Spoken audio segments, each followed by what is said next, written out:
Shalom, shalom. First and foremost, I want to begin by giving all praise and glory unto Yahweh, Bahashem, Yahushai, Bahashem, Ruach HaKodesh. Double honors to the elders and to the apostles of Great Millstone, and enough respect to the brothers that they're pushing and spreading the gospel of Yahweh, Bahashem, Yahushai to the four corners of the world. Now, through the spirit of Yahweh, Bahashem, Yahushai, I just wanted to do a quick lesson on these two articles, very interesting articles, which shows that the work of Yahweh Shemashah, or at least, the Lord has never been idle concerning every single prophecy that he prophesied about this place.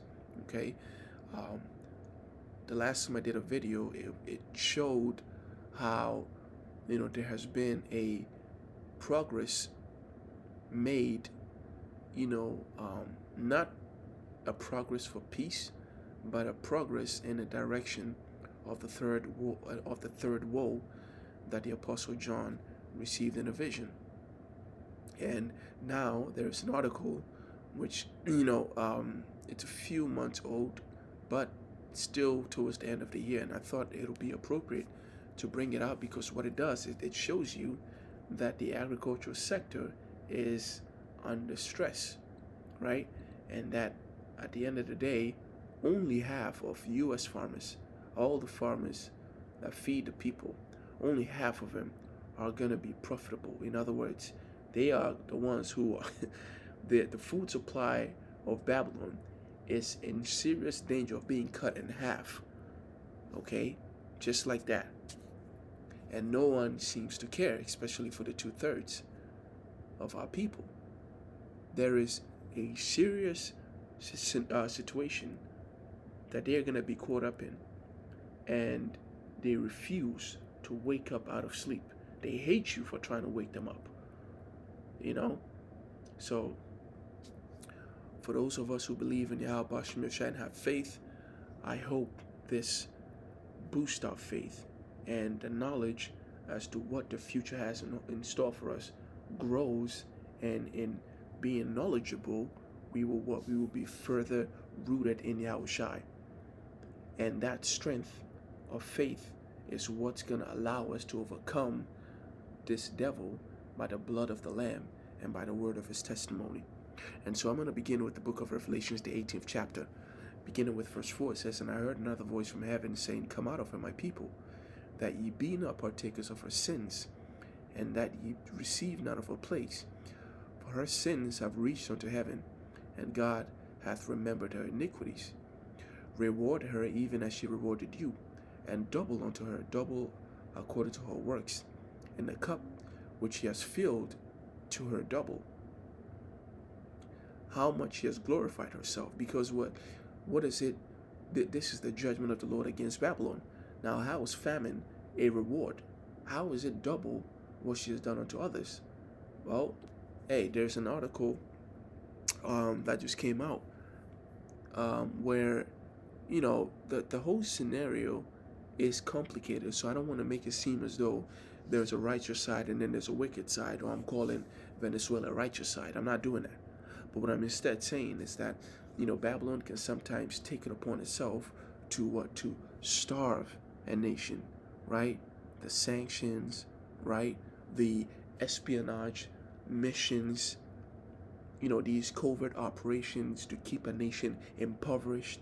What they did in Haiti, invading Haiti, and they left it, destabilized and having people starving over there, damn near eating mud as food.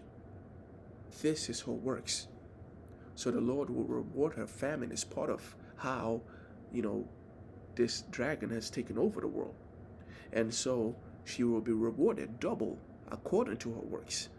So the fire, right? The fire and brimstone, the thermonuclear missile, well, guess what? She's been dropping bombs on people. That's why the Lord is going to make her desolate with fire, right? The famine, likewise.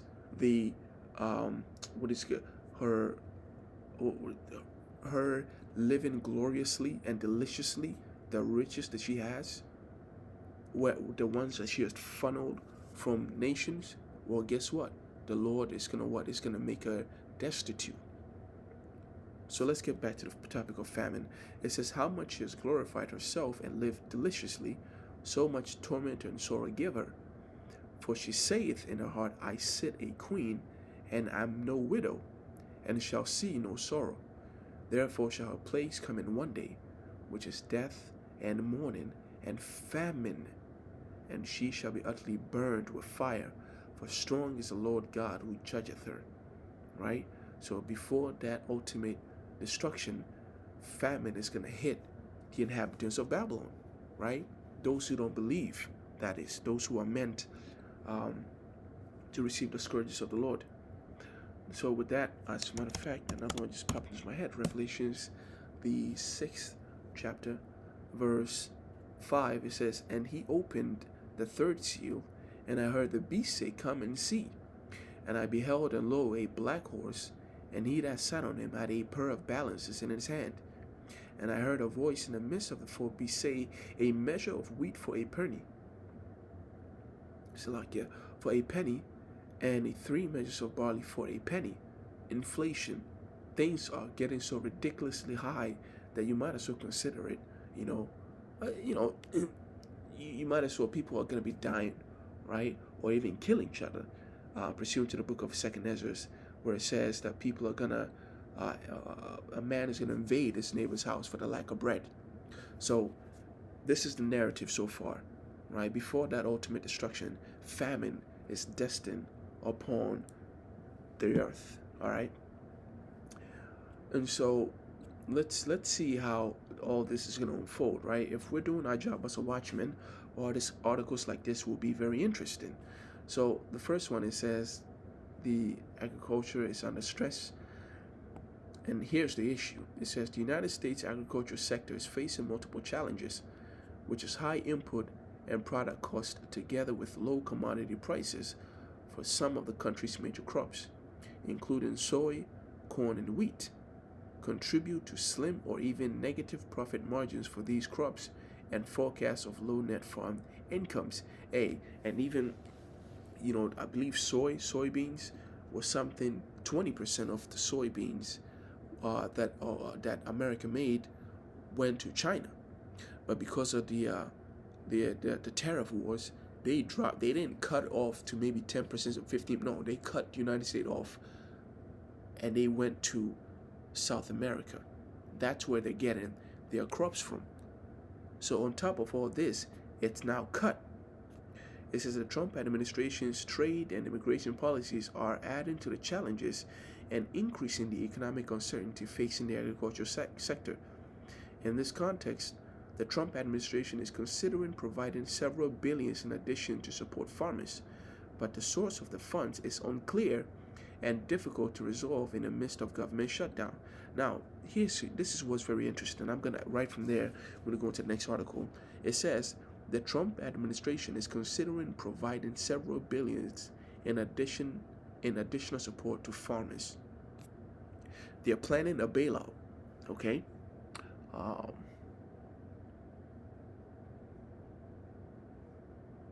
Yep, it's all here. Now, everything that I just summarized, it just goes into details, which I'm not going to make this video too long by reading every single word. But it says China has been a top buyer for U.S. soybeans, purchasing more than half. Oh, it's not 20%, 50%, more than half, more than 50% of U.S. soybean export in a typical year. But China has purchased no soya at all from the United States in September, a month in which purchases were over 3.5 million metric tons in 2023 and 2024. Furthermore, there are no commitments as of now to purchase any in the remainder of the marketing year, something that has not occurred in 20 years. Brazil has seen its soybean production surge by 40% since the first trade war in 2018. Now, another one too is the lack of workers, and it is as a result of restrictive immigration and removal policies. The agricultural sector could see increased labor shortages. Undocumented immigrants comprise a disproportionate share of employment in agriculture.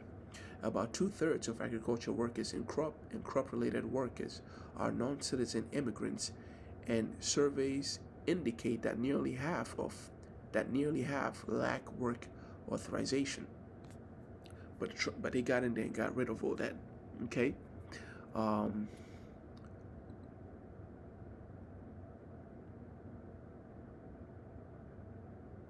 yep. So the government knows about this. Um,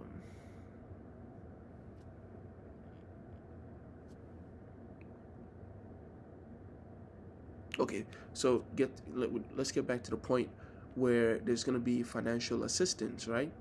And for farmers.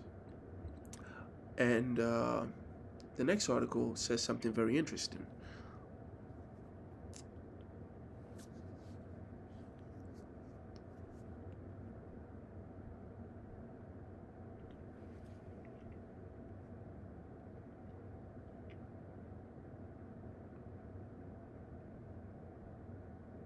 Hmm.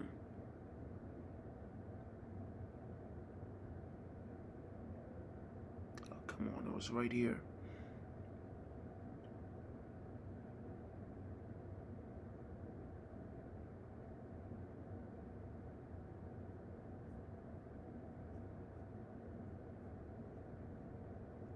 Did I read it somewhere else?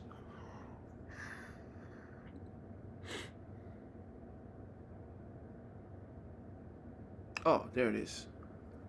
So it says the Trump administration is once again considering a bailout of the agricultural sector. Reports suggest that administration is considering a 10 to 14 billion dollar package for the farm sector, targeted at soybean farmers. However, most of the funding for the Commodity Credit Corporation was removed in the one big beautiful in that one big beautiful budget act of 2025, with only 4 billion remaining for use, forcing the administration to look elsewhere for funding. And so one thing that the common man really doesn't, they I guess they're aware of it now, but they don't move like they're aware of it, but they're aware of the fact that um, these rich people who go into offices, they don't really have the best interest of the average man at heart. When they go in there, their number one priority is strengthening the military so that the military can, enforce the system that they have set on the world, which funnels the riches of the world to them. That's really all it is. All it is. That's why you have Trump making statements like, "Oh, the American people are going to suffer, but we're going to get through it." Because he doesn't know what suffering feels like for someone who makes minimum wage and has children, whole family. So this is why they promise, they hear they hear the citizens' cries, and they say, "Oh, hey, we're gonna address it," but then they do something like this, and it's like, "Yo, did you really care about my, afflictions or what?" So there it is. And so, with all this stacking up, right? Um, this article tells us that with all this, agricultural lenders, are only expecting 50% of farmers to be profitable, and when that is the case, then their highest concern is that, well, if that's going to be the case, then we ain't going to lend people any more money. If someone can't pay us money, then we got to go in and take the farm, take the equipment. Then that's one less person who's making money for the who's making food for that goes into to feed the Americans. Okay, so it says agricultural lenders surveyed in the new 2025 ABA Farmer Mac Agricultural Lender Survey expect only 52% of U.S. farm borrowers will be profitable this year. signaling a sharp decline from recent years. Oh, let me, oh, there it is. It says crop producers, especially corn, soybean, and cotton operations, face the most pressure due to rising costs, lower commodity prices, and declining working capital. And working capital is simply the money the business has that is readily available to pay for expenses. And so it's declined. They don't have any money. They are running. They don't, because there is no profits coming in. There is only, losing money. So this is their highest concern, which means that lenders are not investing in the farming industry, which means the farming industry is under stress. And eventually, what happens when you a cord, too much stress is pulled on a thread? It breaks, and when it breaks, that's when you're gonna know what it means when the prophets of the Lord say, when shit hits the fan.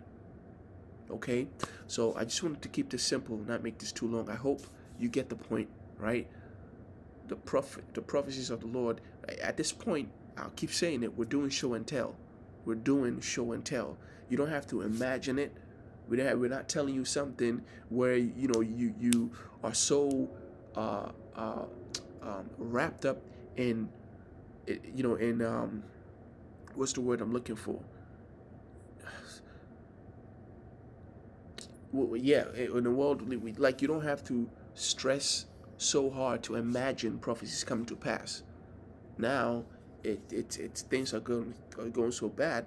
All we got to do is bring out a few articles, and whether you listen or not, hey, it's up to you, So, in closing, I want to give all praise and glory unto Yahweh, Bahashem, Yahushai, Bahashem, Recha Kodash, Shalom, Yahweh, Bahashem, Yeshua, Rekatham, Toya, Kim, Senakwivs, that are listening in truth and sincerity.